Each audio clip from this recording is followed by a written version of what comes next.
Welcome to the Bike Talk with Dave podcast. I'm your host, Dave Mabel, and I'm thankful that you tuned in to listen.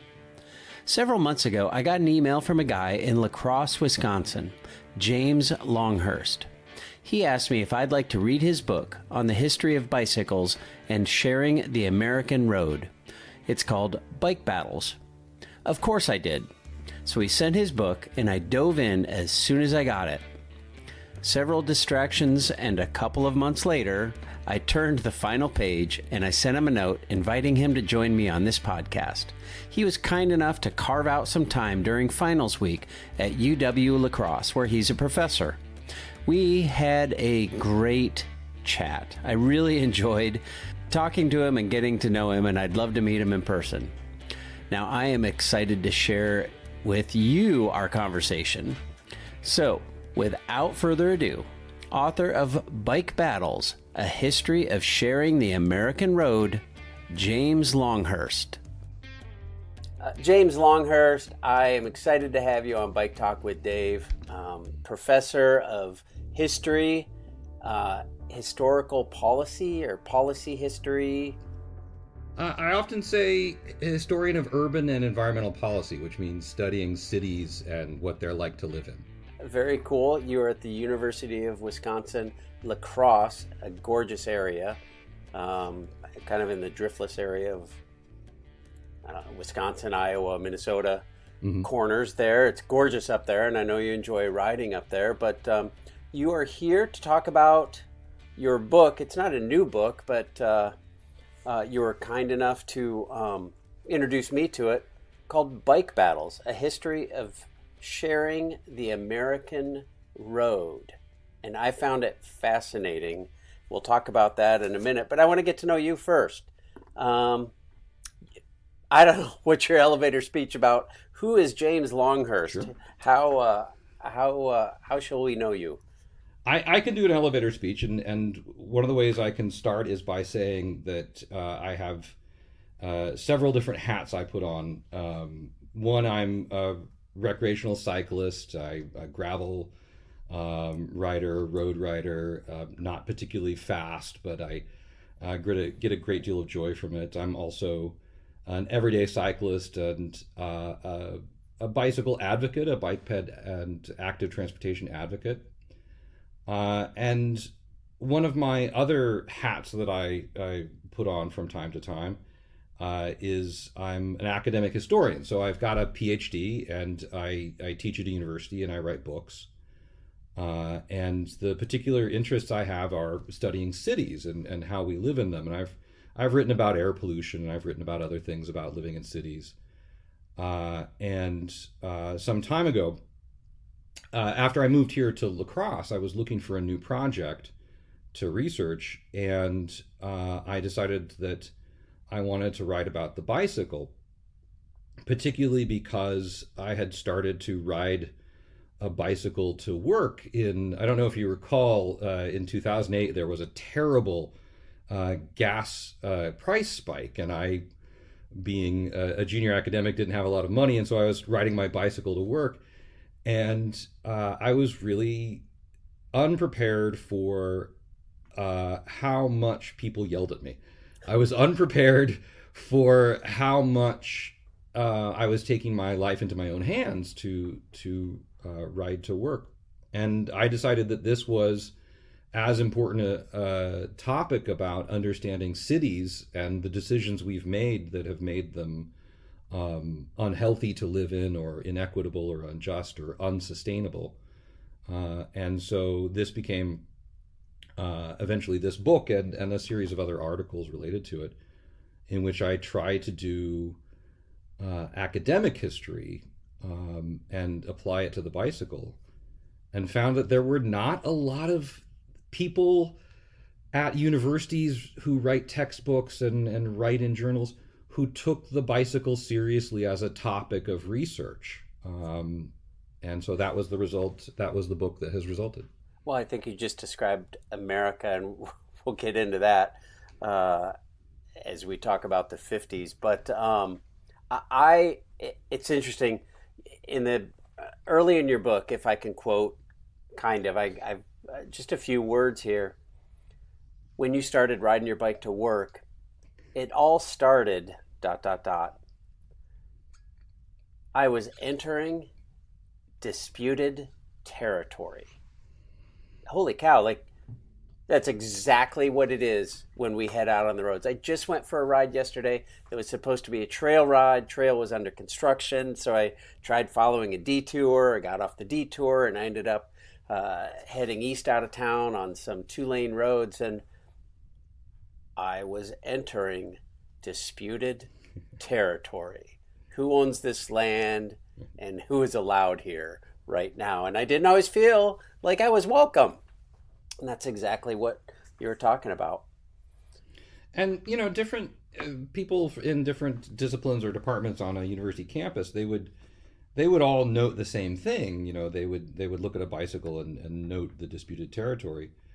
But when historians have that experience, our tendency is to look backwards and say, well, what are the decisions in the past that made this place disputed, and very often what decisions weren't made in the past, and so one of the things I'm thinking about that disputed territory is what we can't see, because there are decisions far before we ever came to pick up our bicycle and ride.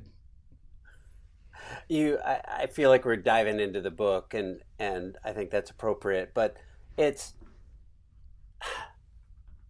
1870 to 1900, like a million years ago, right? Get off the road. Like how many times have I heard that? This is 1870 to 1900, and there are disputes between farmers, pedestrians, cyclists. There aren't even cars yet, and cyclists are still, get off the road. And I think that's a surprise for many people, because we think of the road as solely the place where cars are, and it's really hard for us to think of, first off, a road without cars on it, and then accidentally when we do think of that, we might think of it as being perfect, right? The perfect place for bicycles with no cars on it. But there's disputes, and there's significant disputes between horse-drawn vehicles of all kinds, and also trains and trams and streetcars and omnibuses and bicycles as well. So there's significant dispute and significant danger before the automobile. Yeah, and it's kind of mind-blowing that in the pre-1900s, they are dealing with some of the same things that we still are today. And I don't know, disheartening. But one good thing about, and you're looking at those early chapters in Bike Battles, and one good thing to come out of that dispute before the automobile exists is a legal reality that you and I and every other cyclist really depends on. That in those early decades, the safety bicycle, the bicycle as we understand it, with two equal-sized wheels and a chain that drives the rear wheel, was determined by the courts to be a legal vehicle. And a vehicle is a category in law that there's many things that fit in.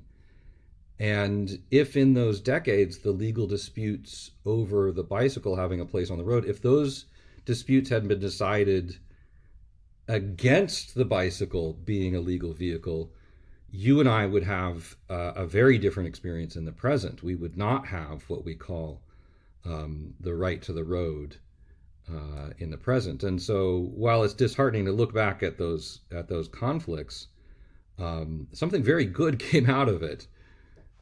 Yeah, as you say that, you're right. And it is interesting.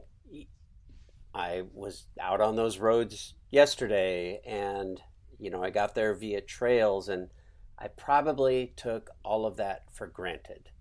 But as your early chapters kind of take us through all of the court decisions that led to my being able to ride on the road and taking that for granted, I just accept it as reality that this is a road and I can ride my bike here, no questions asked, right? Now, somebody might be driving a big old truck and not agree with that decision that I have the right to be here. But there were court decisions and lawsuits settled over the years that gave us the right to the King's Highway. It is a commonplace for all. Like, this is our land. It is not my land. It is not your land. It is our. It's the road. It's our land. And this is one of the big things that I would like people to take away from reading Bike Battles and other things that I've written, is that the best way to understand the road is as a commons, and the commons is an idea for a lot of environmental historians. You think of commons like a shared meadow. If there's lots of people who turn out their animals onto, or a forest that everybody needs to have access to, or there's other kinds of commons, like radio spectrum is a commons. People have to use it for different purposes, or the ocean is a commons. And one of the great problems with commons is that there's a possibility that they can be overused, or the use by one person can ruin the use by another. And so this is why we have to have mechanisms to control overuse. And sometimes those mechanisms are regulation or law, and sometimes they are cultural, so that people just develop a culture of respect for multiple uses. And so the best way to think of the road is as a commons with many different uses. It includes vehicles, but then also pedestrians, and then also utility lines and sewer and water and emergency services. And these are all in this same space of the commons. And yes, there's going to be conflict, but then there does also have to be sharing, which humans aren't great at, but we can do. Correct. As you talked through that, I picture waterways, and you live right on the Mississippi River, where there's barge traffic, there's big recreational boats, there are very small recreational boats, there are jet skis, there's water skiers, there's sailboats, there are people canoeing and kayaking and even swimming along the shore. And then think of other things as well. Think of it as an environment with fish and animals, and think of it as an aesthetic. People would like to see it and not smell terrible things. And there's very many users of a commons, and it in the 1970s in America, in the environmental movement, people became very concerned.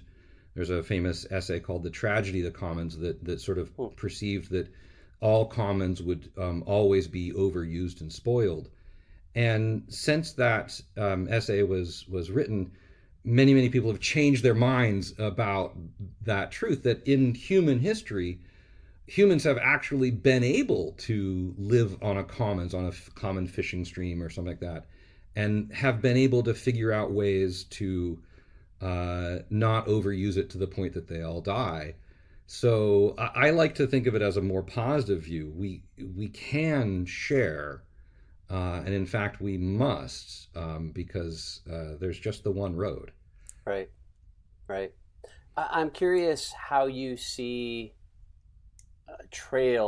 bike trails, kind of figuring into the whole right to the road thing, because I know there are many times I'll be out on a group ride, and that group ride, a competitive ride, I talk about the Tuesday Night World Championships, and that ride comes home, parallels a trail, it was a railroad that paralleled the road. Mm-hmm.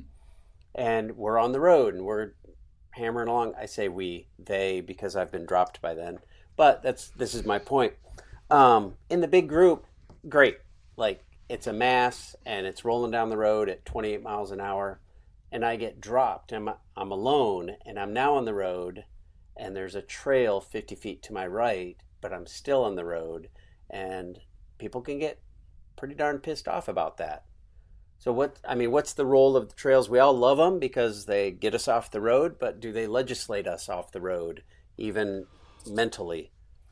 Well, I mean, this is one of the great questions that I wanted to tackle in the book, and it was one of the early research discoveries that let me figure out that there was enough new material that I could write a book as an academic historian and take it to a university press.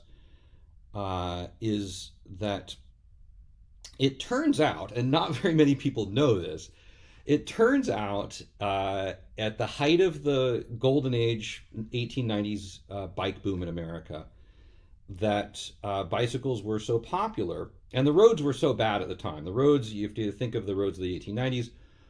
The roads between cities are largely unpaved. In cities, they're very poorly paved, and might even be cobbled or with wood that is soaked in oil or tar. And so there's a movement in the late 1890s to make better accommodations for the bicycles of their time. And it's called the side path movement, one word, side path. And it creates in some American cities a completely separate bicycle specific network of paths that go alongside the roads. And so you think of sidewalks or for sidewalking, Mm-hmm. and the side paths were a bicycle specific network. And a variety of American states passed laws that allowed people to build these things and to charge a sort of a user fee for them. And they became very popular in Western New York State, in the Midwest, and of course Minnesota, and in Minneapolis, St. Paul had some of the greatest success of building literally hundreds of miles of these networks. And these networks sort of had their moment, and then they faded and were paved over. And so the roads that we have in the present day, the paved roads that we have in the present day, are often paved over the top of where this separate side path network existed. So in some ways, when we ride on the road, we are actually riding on the places where paths previously existed. Well, But you do have, I wrote down here, and along comes the automobile. yeah, Like, hey, we're taking over, right? and at the time when the Good Roads movement paved a lot of those very early side paths and then paved them over, bicyclists thought it was great because it was, the side paths were built because the roads themselves were really bad, and so the side paths were better compacted and better engineered. And this new movement to actually pay for better engineered roads out of taxation, cyclists loved, and that was fantastic. They had no idea that the automobile was going to become so popular that it actually has now sort of threatens to force us off those shared roads and to make us think, oh, we should better be on those trails. And so, 70 years later, in the 1970s bike boom, when people started talking about making separated bicycle paths away from the busy automobile traffic, cyclists were rightly very concerned that they were going to be segregated off to the side onto child sidewalks. And so when I talk about the side path movement of the 1890s in the present day, a lot of people who were alive in the 1970s, they remember side paths as being a threat to their ability to ride their bicycle on the road. They thought they were being shunted off to the side. And so there's a variety of people who are really concerned, or they get very upset about the word side path.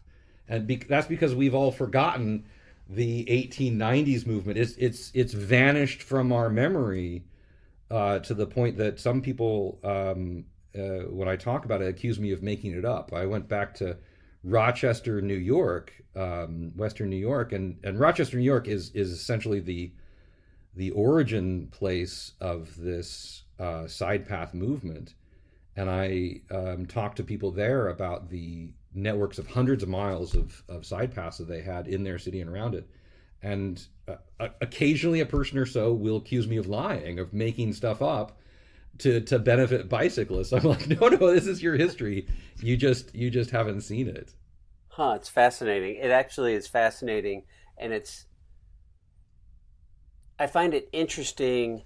I guess I found it interesting reading your book and the history of things like side paths, but also how we treated each other on or in the world of cycling. And around the turn of the century, it was a gentleman's club. It wasn't a woman's club. No black dudes are allowed. Yeah. Like even the fastest guy in the world, Major Taylor, was not a welcome member of the League of American Wheelmen, emphasis on men. And I mean, gosh, look at the population today. It's 98% old white dudes and a few black guys and a few women. Like we go to and I think there's more and more women. I just had a great conversation with 4 very accomplished cycling moms. But yeah, I mean, we go to a road race weekend and there's 248 guys and 8 women. And that's how it was in the 1900s. And I will say it's also quite noticeable when you go into bicycle advocacy and go to meetings, and it's middle-aged, middle-class white guys with salt and pepper beards and fleece vests, and it is it would be a lie to ignore the complexity of the history of cycling. That history of cycling in America was becoming incredibly popular at exactly the time when America itself, in the 1890s and the 1910s, was essentially inscribing the most significant racial segregation in politics and in society. And bicycling as a movement reflected that. And so the League of American Wheelmen does not start out segregated, but follows the trends of American society and draws the color line within its own chapters. And this is an extremely important story, that we can't celebrate the things that we love about cycling without remembering that and noting it down. And I would also, we're skipping around in history here. I'm jumping forward to the 1970s sometimes, but I will also point at the history of cycling in America in the 1970s, where there's the possibility of developing different cultures and also infrastructure of cycling, and American cities essentially choose the pathway that cyclists have to essentially fend for themselves in traffic. And I believe quite strongly that choice is what has essentially made cycling, both recreationally and everyday cycling, something that is really only open for those men of a certain privilege that can sort of defend themselves in traffic and perhaps assert themselves in a court of law. And there's a variety of ways that is absolutely terrifying and frightening, certainly for women to face down cars. And that's the choice that we made as a society and as traffic engineers and city designers in the 1970s, which we're sort of sliding back from now. Mm-hmm. I just find it interesting, like reading those things, and like that's our history, and essentially that is the foundation of our current culture. Like, we didn't drift far from that. Like, to change that takes a lot of work. Like, you're changing the foundation. You're not changing the color of the walls. You're changing the foundation of the building. And those are the foundations upon which modern cycling was built, like it or not, right? Though I don't, I don't want to, and then I talk to my students, and I don't want to depress them and say that we're sort of manacled by history. I don't think that that's the case. I have sort of um, uh, a set line about this, and so I'll deliver it now, and say that one of the things about studying history is that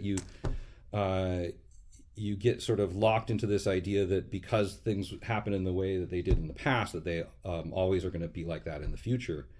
And I would say that historians, by and large, don't think that way. They think about what we call contingency, that actually things that happened in the past were, in some ways, they're accidental.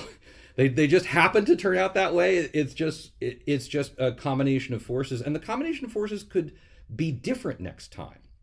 It doesn't have to be exactly the same way. That we're not locked into a certain set of paths. They call this path dependency. And the past, somebody made a decision, and it's sort of, we can't go backwards in time and change that decision, so we're locked into the set of decisions that are left to us. But I like to say that it's more freeing, and say that we're not locked because of some past decision, that we are the future's past.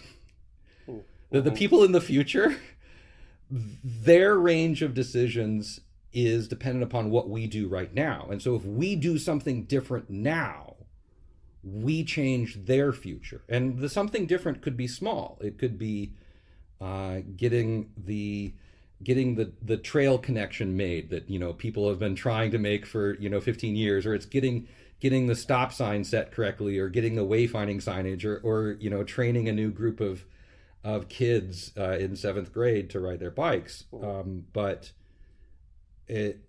when you make a change, however small, right now, particularly a change that's going to last into the future, you change the future. Yeah, I agree with that. I don't want to suggest a fatalistic outlook for the future, but as I look at the present and I relate it to the past, it's like, oh, well, kind of no surprise that there aren't a lot of women lining up with my wife. Yeah. Kind of no surprise that there aren't a lot of black dudes here. Like, they were literally written out of the clubs 100 years ago. I know it was 100 years ago, but so today, knowing that, what can we do to make a change? Well, let's welcome women. Let's welcome people with different ethnic backgrounds. Let's welcome all people, right? We can make that change. So it's to me, it's invigorating.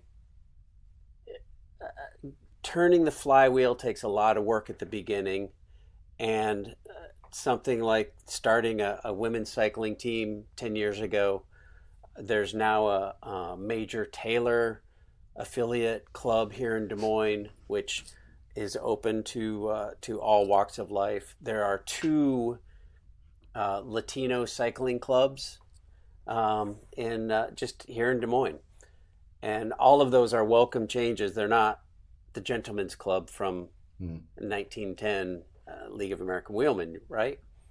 And well, so I'd also, the wheels are changing. I feel like. I also think that one of the things that that Bike Battles talks about is so it's divided into chapters, and each chapter is a different decade and a different historical moment. And one of the things that I notice from it is that there's opportunities that come up when people don't expect them. There's emergencies, or there's booms and excitement, and unfortunately in America we've missed some of our opportunities. And I certainly look at the Victory bike in World War II, turning to the bicycle instead of the automobile for everyday transportation in World War II. and then also the 1970s bike boom. I think that both of those were missed opportunities that, in a variety of ways, it those were off ramps from the automobile centric society that we have that we missed, and we missed for a couple of reasons. That contingency thing again. But I do think that in the beginning of the 21st century, we're in another opportunity and boom, and cities are looking at a lot of different ways to be mobile, to design cities, to get people moving in ways that work. And so we're in another one of those opportunities. And if we learn from the past and learn from missed opportunities, I think that you can make a significant difference, or a way to take advantage of opportunity, just by building an organization or learning skills about advocacy, or creating coalitions, so that the next time that there's an opportunity where you are, whatever that opportunity is, to design a trail network, to make a key connection, to make certain that cyclist voices are heard in policy and political meetings, you can prepare for that opportunity and take advantage of it when it comes up. I want to be cheerful about this. I want to encourage people. I will say that it's difficult. I find it difficult in my advocacy work to get bike lanes built in my own city. Doesn't mean I'm going to stop, but it is not easy. Yeah. But I do think we're in a moment of opportunity. Yeah, I would 100% agree with that. I love when you talk about opportunities, and you talk about the victory bicycle, Yeah. encouraging people to, almost requiring people to ride bikes instead of driving a car where they would burn gas, and that gas is needed for the war effort. And also the rubber tires. People forget about that. Yeah, that for sure. Yep. That was a huge part of that. But I don't remember what newspaper you pulled this out of, but a quote you have in your book is, both for business and pleasure, the bike is replacing the vanishing motor car. 1939, 1942, something like that. Dang, like... Right. What could have been. I have sparkles in my eyes dreaming of that. But we love our automobiles, don't we? Yeah. Love them. And I think that this is a thing that I should be clear about. The automobile is a fantastic tool, and I own an automobile. I do not wish ill on anyone who does. I think that it's a fantastic tool.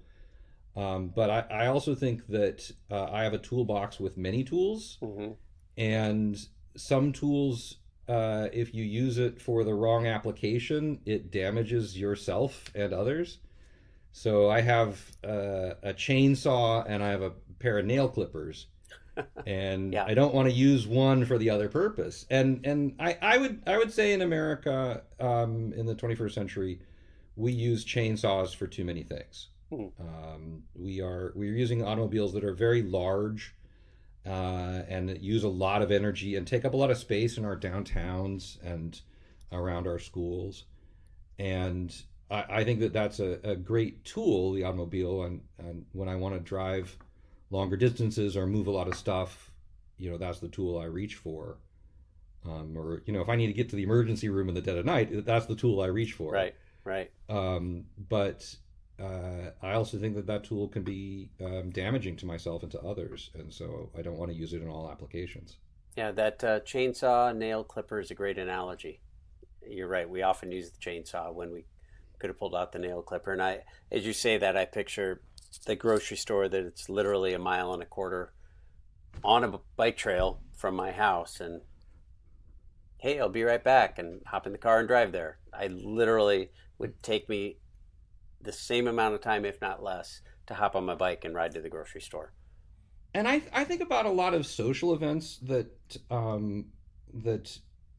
want to go to, and I want others to go to, and people often sort of declaim a failure of American society and culture is that we don't speak to each other, we don't interact socially, we're isolated and alienated away from each other. And whenever I talk to people about, fantastic social events, so we want to go to this music venue, or we want to go to this concert, or we want to go to this minor league baseball team, or going to go to the Brewers, or we're going to go to this restaurant or something like that.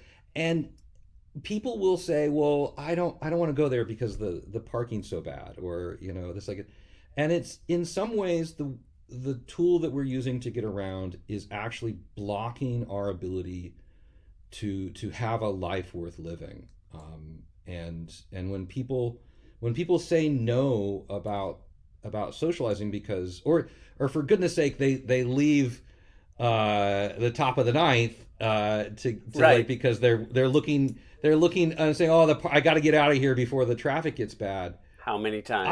I believe that tool has gotten in the way of what it is that you want to do and the way that you want to live your life, and we really need to think about that. Oh, that's interesting. And intro, e-bike. I see so many e-bikes out on the trails that are being used for transportation. Yeah. And they're not taking the chainsaw down to the ballpark. Well, and talk about opportunity. This is a thing that I don't think that people really saw was the power of the e-bike as getting people who are not otherwise cyclists and really changing their mind about what they can do in their lives, and what's the distance that they can ride, but then also the shops they can go to, and there's this magic thing. You put people on an e-bike, and it's transformative of the way that they think of the environment they're in and in their own lives. I should sit on the curb and watch sometime, but I feel like 50% of the people I watch zip by me on the bike trail as I'm headed downtown or somewhere would be driving a car to wherever they're going if it weren't for that e-bike. Does that make sense? Yeah. So and I know there's a lot of cyclists complain about they don't even have to pedal them anymore. Those are motorcycles. There's motorcycles on the bike trail, and it's like, I know, I get that, and I don't like when somebody like rips up behind me at 35 miles an hour silently, and then boom, I didn't even know they were coming. But I think about like that person would be in a car if it weren't for that e-bike that they're riding. And right now, because of the price of e-bikes, I think a lot of the people we see on them are older, or they're retired, or they're taking it up as something. And I just think of what's going to happen for a younger generation that grows up with the opportunity of less expensive e-bikes, and they have in their minds sort of an ability to easily go 10 miles on a bike to go to school or an event or a place or a job or this or the other thing, and they become much more mobile at a younger age. Because of that, and that would be a major change in society. In my advocacy work, I on the board of a statewide advocacy group called Thousand Friends of Wisconsin, which works a lot on transportation and land use, and we work with AARP Wisconsin, and AARP is 100% committed to e-bikes and safety for bikes and peds in cities, because their constituency, their members, tell them that is how they imagine how they want to retire and to live. And I think that this is an opportunity that people did not necessarily see coming. Perhaps some visionaries did, but I would very much like to people to jump on board to this opportunity. Yeah, I think you're absolutely right. When you compare it to the 1940s during the war, when basically had to ride bikes, and then the 70s when gas prices were so high. This is another time. This is another time. And I look at, I admittedly come from the competitive side, and competitive cycling, road cycling, saw a huge boon in the Lance Armstrong era. Yeah. And then in 2013, that all came crashing down around an Oprah Winfrey show. And I feel like competitive road cycling is still struggling to come back from that. I think that was a big deal. But aside from competitive cycling, I mean, gas prices can be pretty high right now. E-bikes are super easy to get. The bike trail systems are becoming more and more prevalent in towns around the nation. Yeah. And I don't know. I think you're right. I think we are the future's past, and what we do today will influence what happens tomorrow and the next day and the day after that. So what do we do? You're asking the wrong person. As a historian, I will say that historians are very bad at predicting the future. That historians who have tried to predict the future have been proven very wrong. And so I won't try to do that with my historian's hat on. But if I take that hat off and put my advocacy hat on, and I'll say that, many scholarly historians are sort of less comfortable about being an activist. There's a concern about being objective or subjective in our work as historians, and I understand that. The group of historians that I often work with, policy historians, are more comfortable with trying to change outcomes, because what policy historians say is that we can learn how to make better decisions now by looking at poor decisions in the past, or even good decisions in the past. And so when I take one hat off and put the other hat on, some historians would be dismayed, but this is okay. I can be an activist and an advocate, as well as be an historian. And as an activist and an advocate, I'll say nothing changes the future but people. And so if you would like to have an outcome of, be it a safer city, a more sustainable city, a more sustainable and healthy community, where people can interact. This is one of the great things about being on a bicycle, and it's true for walking and being on the bus as well, is you talk to other human beings. And in your car, you don't. In your car, I hope you're not on the cell phone, but you might be listening to a podcast already. It's not interactive. It's not community, and it's not even all that human. But when you bike around your city, it is just shocking how many times you'll end up pulled over to the side talking to somebody in their front yard, or you say, hey, that chance encounter at a corner, and you catch up for 2 minutes, and and that sort of human interaction is, I don't want to say it would solve all of our problems, but I do believe that it would be better if we talk to each other more. And so as an advocate and with my activist hat on, I would say, if you would like things to be better, start working. I love that. And you are 100% right. I had just, a couple of weeks ago, we have a loop that takes us down through downtown and blah, blah, blah. And I'm headed down on this loop, 25 miles, whatever. And on my way down there, I was like, gosh, I haven't seen D-Corn in a while. A good friend of mine, Dave Cornelison. And we used to race together. We rode together tons 15 years ago, 10 years ago. And he now drives a pedicab in events and takes people. It's like a taxi cab on a bike. And I was just riding down. And I was like, dang, I haven't seen D-Corn in a long time. No lie. I'm like cruising down the trail and I hear, Dave Mabel.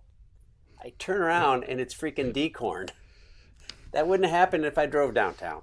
Like we sat and talked for it was trail magic, 100%. Yeah. But stuff like, you're absolutely right. Stuff like that doesn't happen unless you're out on a bike and you have your ears and eyes open and are interested and And willing if and curious. and if we design our cities and our lives and our schools and our work around moving cars places, those places will be highways and parking lots. And if we design them into cities in which we want to live, work, and play, they'll be cities for human beings. And I tell my students that the city might be poured in concrete, but it's not carved in stone.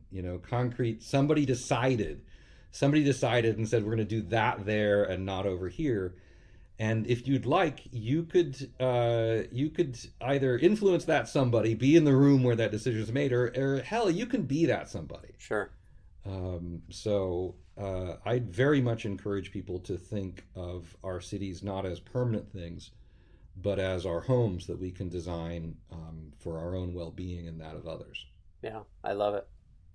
I would highly encourage people to look for your book. I assume Amazon and wherever else you buy books, bookstores. University of Washington Press, if you'd like to buy it directly from them and like to pass up Amazon. Dave, I didn't ask you this before. Can I perhaps promote cycling in our little region here in the Driftless? Can I talk about that for a moment? I don't know. I don't want to encourage people to go places that might be To leave exciting Iowa. or new or wherever. I have listeners all over the world, believe it or not.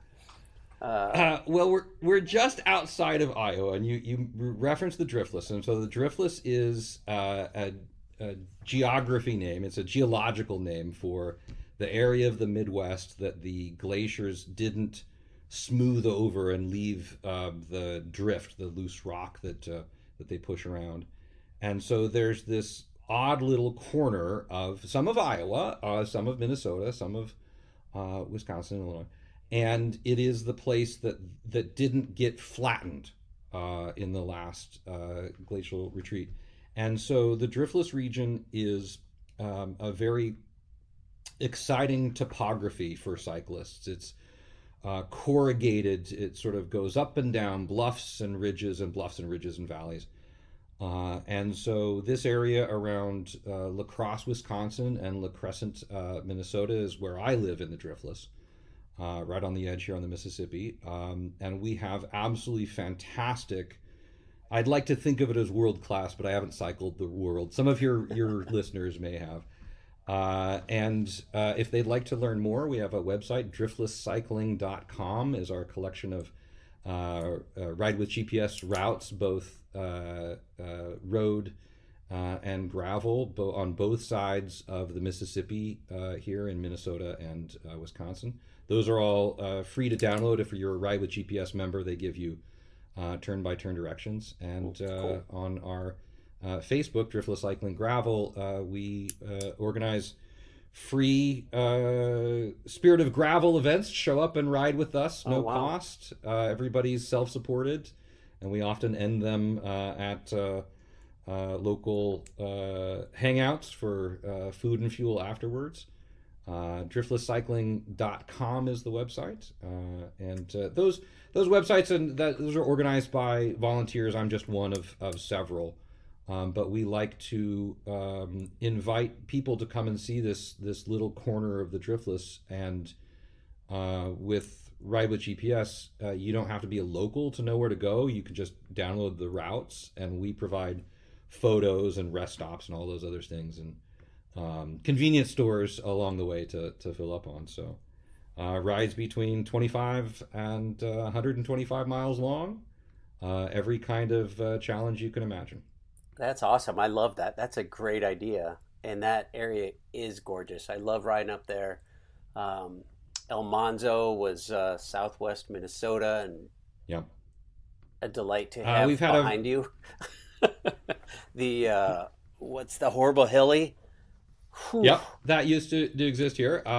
There's several great gravel events. There's a brand new one starting right here with some friends of mine. Old Fashioned Gravel is an event starting this year, and is a low cost come and camp out the night before and ride the day of. That's out of Houston, Minnesota. So we're always interested in getting folks who don't know how magnificent and beautiful the biking is here to come and pay us a visit and ride this stuff, because it seems like a sin to keep it to ourselves. For sure. Yeah, I'm just gonna second that. Like that corner, Iowa, Minnesota, Wisconsin, is breathtaking. Good trout fishing up there too. Oh yeah, places. That's true. We have a bit more climbing than some people are used to. Some people who are flatlanders don't know. I know there's climbing in Iowa. I'm not saying that about you, but there's people who visit from Chicago. They're not always prepared for the number of climbs and the intensity of some of these, particularly gravel roads. They're not really constrained by engineering, and they can right. They just went straight up that hill. Get up there. Yeah. They didn't bulldoze it. They just went straight up and over. Quite challenging. I have to tell you, I have friends. We in the early 2000s, groups of us from Des Moines would go do Leadville mountain bike race, 100 miles mountain bike up and over mountain passes and all that. And these guys, I never went, but these guys would go up for the Horrible Hilly and would walk. They're like, I had to take a shortcut. I was like, wait a minute. Aren't you on road bikes? You didn't walk at Leadville. You just did Leadville, and it's a mountain bike race. How are you walking on a road ride? It's not even a race, it's a ride. And we had to cut short and go the short way, and we had to walk up 3. I was like, you're kidding me. But yes, there can be some hills out there for sure. Yeah. And a lot of repetition, because the driftless is, sort of up the ridge and down the ridge and up the ridge and down the ridge and up the ridge and down the ridge. And so the repetition of them really gets you. It's not like those Colorado, 14-mile long, slow grinds up. Yep. This is some, when the Ride with GPS route profile goes up and down, up and down, up and down. Riding along the edge of a saw. 100%. I'm a little sad we didn't talk about the 50s. I just want to bring it up because I love this. No, let's go. And then this is a bit of a sidebar on my thing. And I'm coming from perspective of an old roadie. And the 50s, you talk a lot about Leave It to Beaver, the Cleavers, Ward and Beaver. And, Ward saying like, gosh, Beav, I don't think Mom would understand. Like, women didn't have a place on bikes. But Beaver and Ward, before he got a car, were always doing something around on the bike. And you talk about perceiving the bicycle as a toy for kids. And I'm juxtaposing that with the same time frame over in Europe. This is called The History of Sharing the American Road. And over in Europe, they are idolizing Fausto Coppi and Gino Bartoli and Louis Bobet and Jacques Anquetil and a little bit later Eddie Merckx. Like, they were national heroes, just like Brock Purdy is to us. I said that biasedly. Just like Caitlin Clark is a national hero. The bike racers of the Tour de France and of Paris-Roubaix and of all of the classic European bike races were held up as celebrities. And over here, the bicycle is for Leave It to Beaver, for the Beav. Yeah, and you went to thinking about competitive and professional cycling, and the other thing that exists in Europe but is missing in the United States in both the 1930s and the 1950s is it's not just that cycling is for professional and competitive men in the European world, but also cycling is a tool of the working man in Europe. And so cycling is for both sort of blue collar and working class people to get to and from work and to ply their trade, but also it is the tool of the white collar professional. And so uh, I was having this conversation via Zoom with a scholar. This is a couple of months ago, and Not me. he's talking to me from, Not me, the not scholar. and Nobody's ever called me a from, scholar. he's talking to me from Denmark, and he is insistent. He's like, well, no. I would like for you to tell me about the American 1950s political movements that were for the bicycle working man. And I'm like, there is no bicycle working man politics in America. And he says, no, you misunderstood me. Tell me about the bicycle working man politics in America. And I'm like, there isn't any. And so the 1950s chapter in the book, I say this in the book, but it's true as a policy historian. I often want to look at what governments do about the bicycle. And so at various times in the American past, I can look back at the documents or laws or policies or reports written by governments.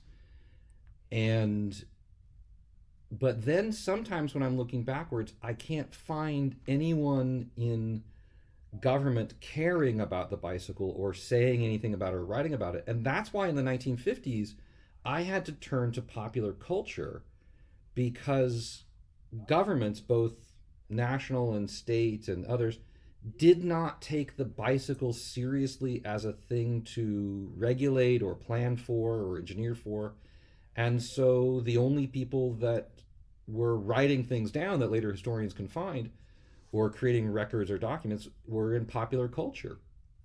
The largest, and I want people to deal with this, the most important organization in American history to teach bicycling to the largest number of people is the Boy Scouts of America.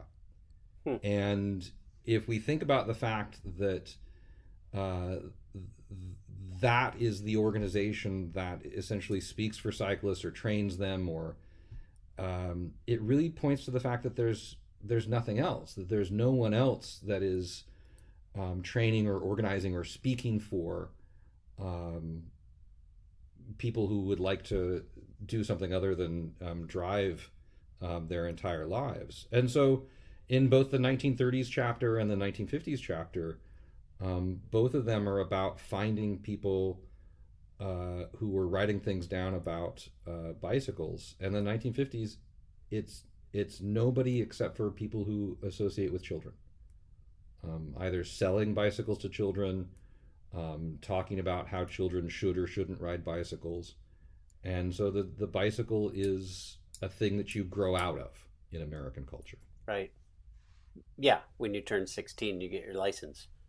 Yeah. That's easy. And never look back. Yeah.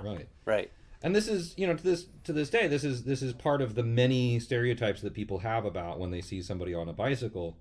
It's somewhat somewhat childish, or it's possibly effeminate, or it's possibly somebody, perhaps the stereotypes can be contradictory. They don't have to make any sense. Sometimes it's like people say, oh, well, you're very rich, so you can do that, or it's, oh, you're very poor, you can't afford anything better. And so these stereotypes don't have to make sense. But this thing about bikes being for children in American culture is ingrained for much of the 20th century, to the point that if you watch movies now and a character is like an adult on a bicycle, the movie is saying something about them being immature or whimsical or not serious or quirky or European, but certainly not American. Huh. Super interesting. Listen, your whole book is super interesting, and I love digging up the past, looking at how we ended up kind of where we are. And I love that we are the past to the future and have the opportunity to do with it what we would like. And I feel like we talked about a bunch of stuff. We talked about advocating for access, advocating for rights to the road, advocating for a variety of people, teaching bicycling, teaching bicycle maintenance. Invite inviting someone. Hey, I got an extra bike. Do you want to ride down to the restaurant and have a beer and we can ride like 3 mile bike ride? And you might get somebody started that way. You just never know. And this is this thing about keeping it to ourselves, that if I get so much positivity and enjoyment out of the bicycle in its variety of ways, and sometimes it's riding around town, sometimes it's doing a century, sometimes it's pushing myself to the maximum I can do, sometimes it's just doodling around, fixing up neighborhood kids' bikes or something like that. If I get this much enjoyment out of it, I want to share that freedom and enjoyment with others. Yeah, I love it, and I think if we all did that, then if everybody listening did that, there would be 17 more people riding bikes. No, I'm kidding. I don't know about you, but I want to go for a bike ride now. I do too. Oh, it's not raining anymore. I'm good. I'll put a light on and go. James Longhurst, thank you very much. Bike Battles: A History of Sharing the American Road.